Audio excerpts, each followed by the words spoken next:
Hello, San Francisco. TEDx. Oh my God, blinding light. Hi, everybody. How are you? Fine.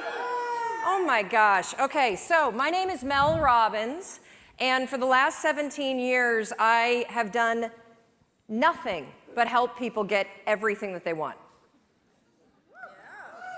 Within reason. My husband's here. And so I've done it in the courtroom, in the boardroom, in the bedroom, in people's living room, whatever room you want to be in. If I'm there, I will help you get whatever you want by any means necessary. For the last 3 years, I host a syndicated radio show. 5 days a week, I go live in 40 cities, and I talk to men and women across America who feel stuck.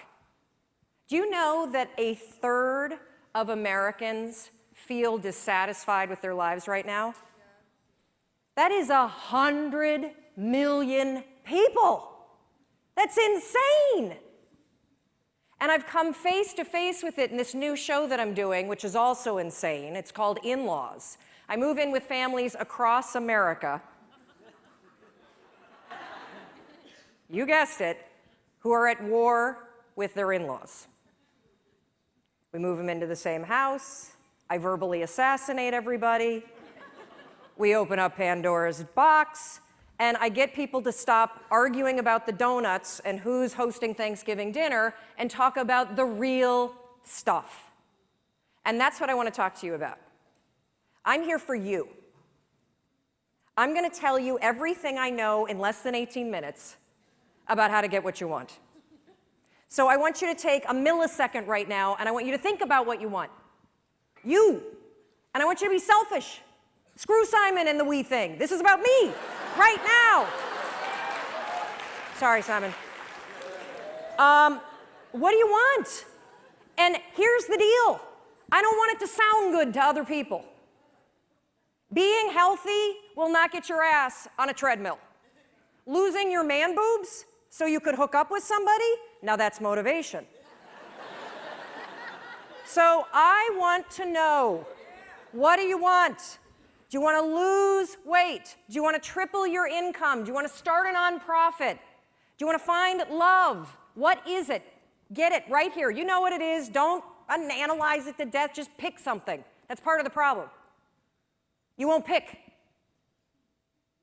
So we're going to be talking about how you get what you want.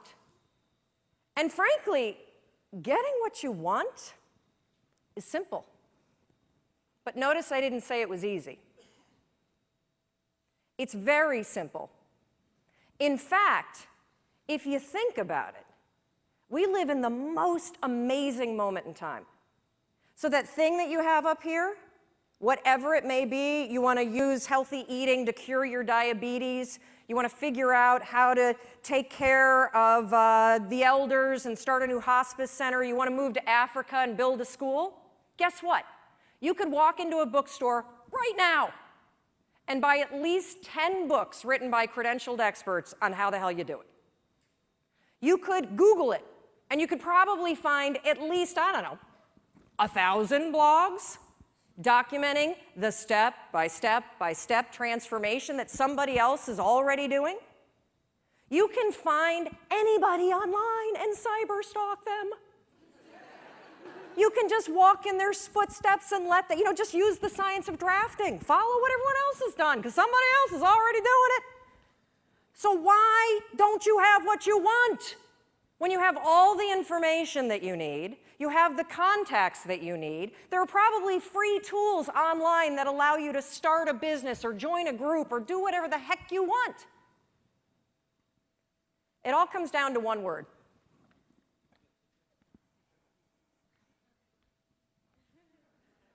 Shut the front door, you know what I'm talking about? The F-bomb. It's everywhere. You hear it all the time, and I honestly don't understand what the appeal is of the word. I mean, you don't sound smart when you say it. And it's really not expressing how you really feel. It's sort of a cheap, shot to take. And of course, I'm talking about the word fine. How you doing? Oh, I'm fine. Oh, really? You are? Dragging around those extra 40 pounds? You're fine? Feeling like roommates with your spouse? And you're fine? You haven't had sex in 4 months? You're fine? Really? I don't think so. But see, here's the deal with saying that you're fine. It's actually genius. Because if you're fine, you don't have to do anything about it. But when you think about this word fine, it just makes me so angry. I mean, here we are at a conference about being alive, and you're going to describe the experience of being alive as fine? What a flimsy and feeble word. If you're crappy, say you're crappy. If you're amazing, say you're amazing. Tell the truth. And this not only goes for the social construct, oh, I don't want to burden you with the fact that I hate my life, or, hey, I'm amazing, but that would make you feel terrible. The bigger issue with fine is that you say it to yourself.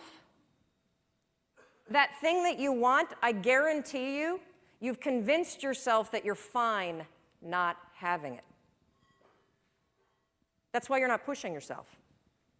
It's the areas in your life where you've given up, where you've said, oh, I'm fine. My mom's never going to change, so I just can't have that conversation. I'm fine. We got to wait until the kids graduate before we get divorced, so we'll just sleep in separate bedrooms. I'm fine. I lost my job. I can barely pay my bills, but whatever. It's hard to get a job. And, one of the reasons why this word also just annoys me so much is scientists have calculated, oh yeah, I'm coming down. Scientists have calculated the odds of you being born. That's right. They've crunched the numbers. I see you up there. They have crunched the numbers on you. Yeah, no, you guys standing up, you want to sit down for this. They've crunched the numbers on you being born. And they took into account all of the wars and the natural disasters and the dinosaurs and everything else. And do you realize that the odds of you, yeah, right here, put your computer away, stand up for me, Doug. So the odds of Doug here, turn around, say hi to everybody. The odds, of Doug being born at the moment in time he was born, to the parents you were born to, with the DNA structure that you have, 1 in 400 trillion. Isn't that amazing? I'm so lucky.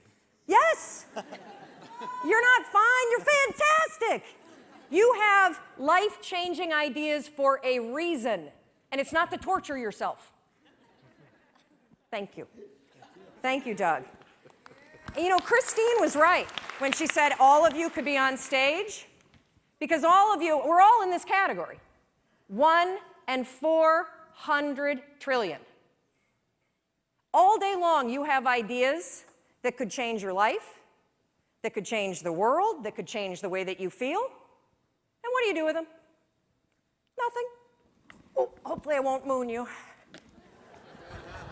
You didn't pay for that.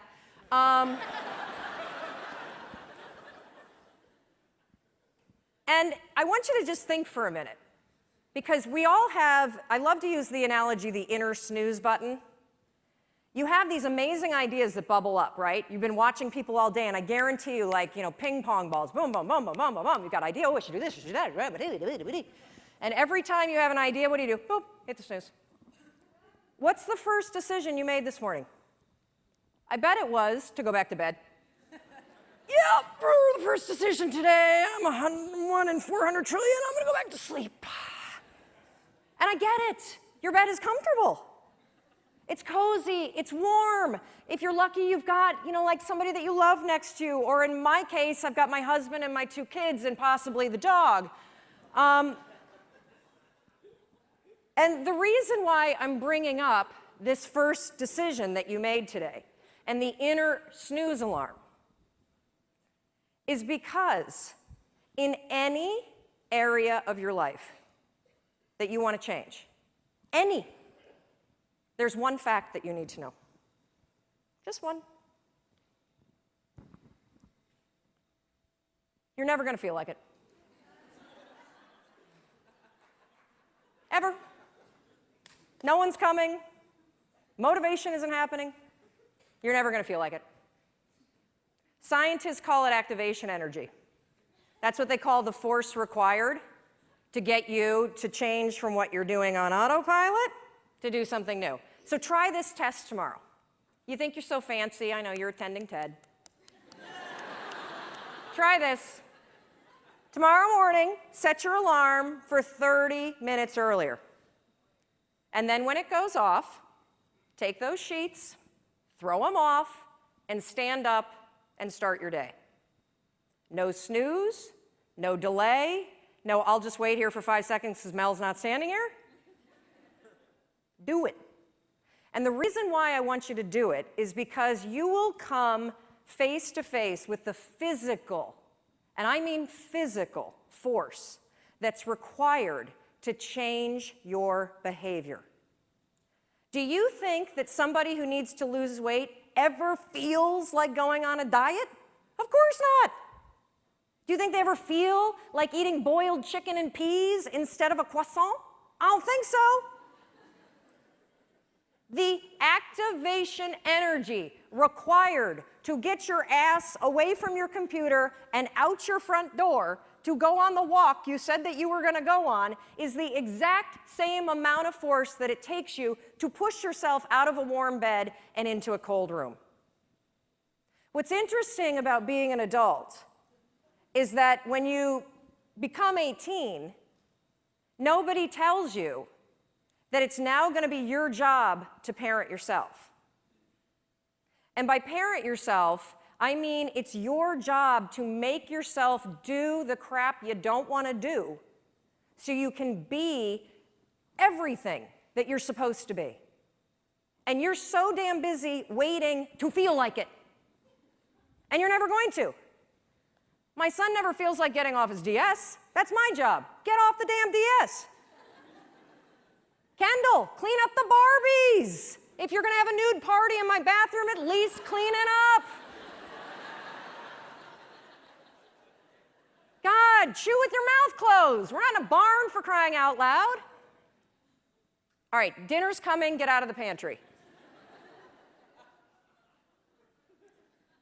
As parents, and you were a kid, your parents make you do the things you don't feel like doing because you won't.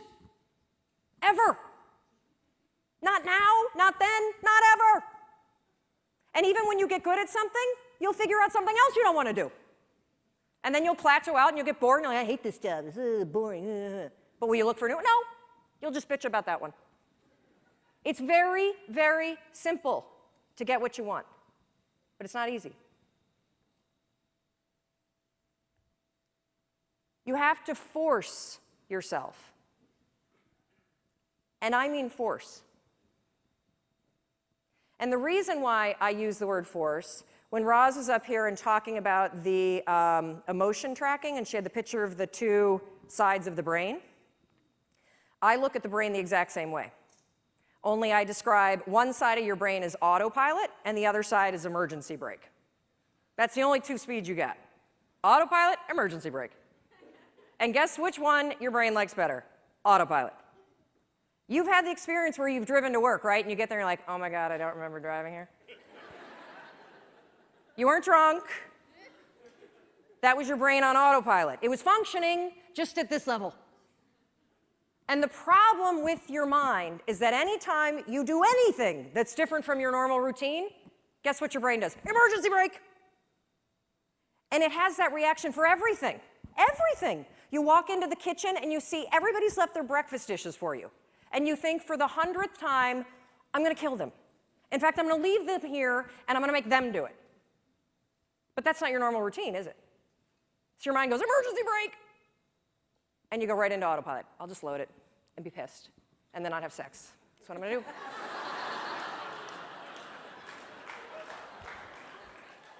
So when I say force, anything that's a break from your routine is going to require force.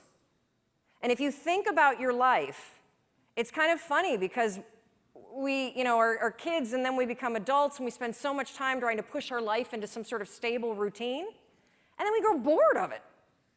You wake up at, the same time every day, you have largely the same breakfast, you drive to work the same way, you show up at work, you look busy, you avoid making calls, you update Facebook, you attend a meeting and doodle the whole time, you go back and update Facebook, you make plans for the evening, you look busy some more, then you drive home the same way, eat largely the same dinner, or, variety of it. You watch the same kind of media, and then you go to bed and do the same thing all over again. No wonder you're bored out of your mind. It's the routine that's killing you. I have this theory about why people get stuck in life. So most of you have probably taken your basic Psych 101 class, and you've bumped into Andrew Maslow's hierarchy of needs. Well, your body is kind of cool because you have these basic needs. And your body is wired to send you signals. If you are hungry, if you need food, what do you feel? If you need water, what do you feel? If you need sex, what do you feel? Thank you. I think when you feel stuck or dissatisfied in your life, it's a signal. And it's not a signal that your life is broken. It's a signal that one of your most basic needs are not being met. Your need for exploration. Everything about your life, about your body, grows. Your cells regenerate, your hair, your nails, everything grows for your entire life. And your soul needs exploration and growth. And the only way you'll get it is by forcing yourself to be uncomfortable. Forcing yourself to get outside. Out of your head, thank you. If you're in your head, you're behind enemy lines. That is not God talking, okay? It's not. In fact, if I put a speaker on it and we broadcast what you say to yourself, we would institutionalize you. You would not hang out with people that talk to you the way you talk to yourself. So get out of your head. Your feelings are screwing you. I don't care how you feel. I care about what you want. And if you listen to how you feel when it comes to what you want, you will not get it. Because you will never feel like it. And you need to get outside your comfort zone. It's not about taking risks, it's about getting outside your comfort zone. Those first 3 seconds when you push yourself out of bed, they blow. But once you're up, it's great. Those first 3 seconds when you're sitting here in a studio or a stadium like this and somebody says, get up and come dance, and you think, oh, I should do that. And then you're like, oh. That experience that you had where you had the impulse to do it, and then you didn't do the activation energy required to force yourself, your emergency brake got pulled. I'm sitting right here. I'm not going up with those crazy people. I don't like to dance. Well, what happened for me is I came up and I bumped into Rachel, and then we started talking, and next thing you know, she's tweeting. And we're friends, and boom, get outside. That's where the magic is. That's where the 1 in 400 trillion exists. So everything I do, wait, okay, this is the last part, sorry. So one more thing that you can use, I call it the 5-second rule. Your mind can process a facial expression in 33 milliseconds. It can move pretty damn quick. The other thing that it does very quickly is if you have one of those little impulses that are pulling you, if you don't marry it with an action within 5 seconds, you pull the emergency brake and kill the idea. Kill it. If you have the impulse to get up and come dance while the band is playing, if you don't stand up in 5 seconds, you're going to pull the emergency brake. If you have an impulse about you were inspired by somebody's speech today, and you don't do something within 5 seconds, write a note, send yourself a text. Anything physical to marry it with the idea, you will pull the emergency brake and kill the idea. Your problem isn't ideas, your problem is you don't act on them. You kill them. It's not my fault. It's not anybody's fault. You're doing it to yourself. Stop it. I'm counting on you. 1 in 400 trillion.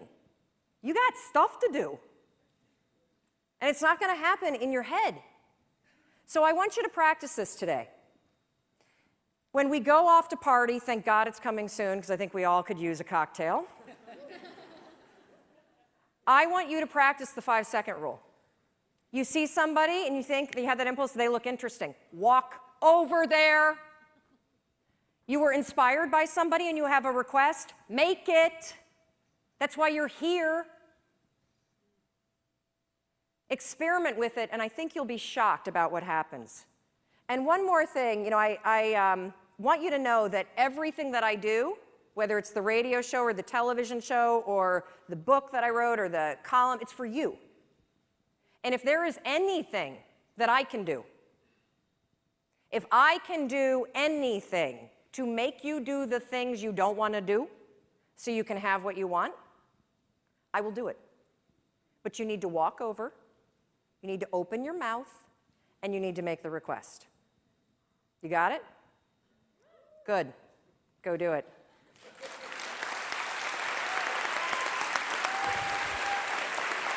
Thank you. Thank you. Yes, stand up. You have the impulse. Stand